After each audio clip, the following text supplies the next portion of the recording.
Grief has engulfed Karur after the tragic stampede at actor-politician Vijay's rally on Saturday evening claimed 40 lives.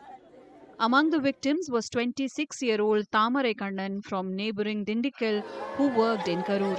He had come to see his favorite actor but lost his life in the stampede.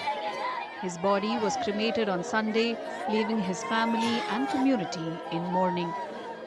Similarly, Shankar Ganesh from North Talipatti in Dindigul, a tailor who commuted daily to Karur, also lost his life in the stampede.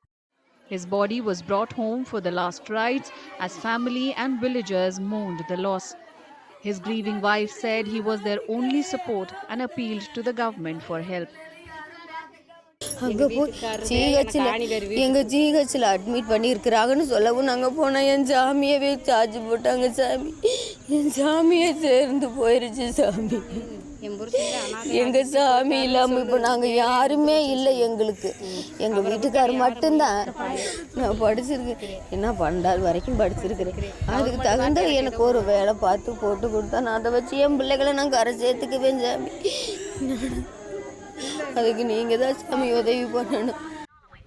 In Karur, a couple is mourning their 1.5-year-old son, Dhruv Vishnu, who died in Saturday's stampede. He would have turned 2 on December 6th. The child was taken to the rally by his aunt Lalli but was lost in the chaos. His father Vimal learned of his disappearance through a live video and rushed to the hospital only to be told of his son's death. 2 வருஷம் கழிச்சு பிறந்த பையன் அவன்.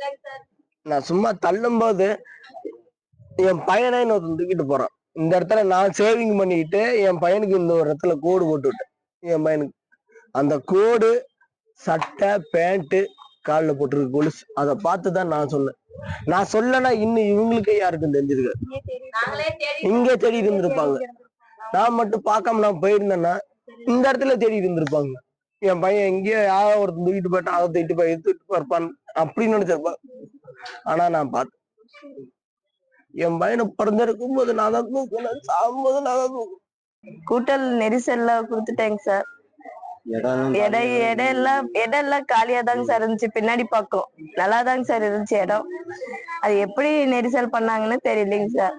அப்புறம் எல்லாம் மேல வந்து விழுந்து எல்லாம் பையனை ஒரு அம்மாட்ட கொடுத்தேன். அந்த அம்மா இருந்துட்டு பையனை காப்பாத்திடுவாங்கன்னு நினைச்சேன். ஆனா அந்த அம்மாவும் என்ன ஆனாங்கன்னு தெரியல. அப்புறம் பையன் ஜிஹெச்ல இருக்கிறான்ட்டு என் தம்பி லைவ்ல பாத்துட்டு போய் அழுதுட்டு, பையன் இந்த மாதிரி செத்துட்டான், நைட்டே செத்துட்டான் அப்படின்னு என்கிட்ட சொல்லி, நான் ஜிஹெச்சுக்கு போய் பையனை பார்க்கலான்னு போனேன். நான் மயக்கம் போட்டுட்டு இருந்து நானும் இன்னைக்கு காலையில தாங்க சார் வந்தேன். சீரியஸா இருந்துதாங்க சார் வந்தேன்.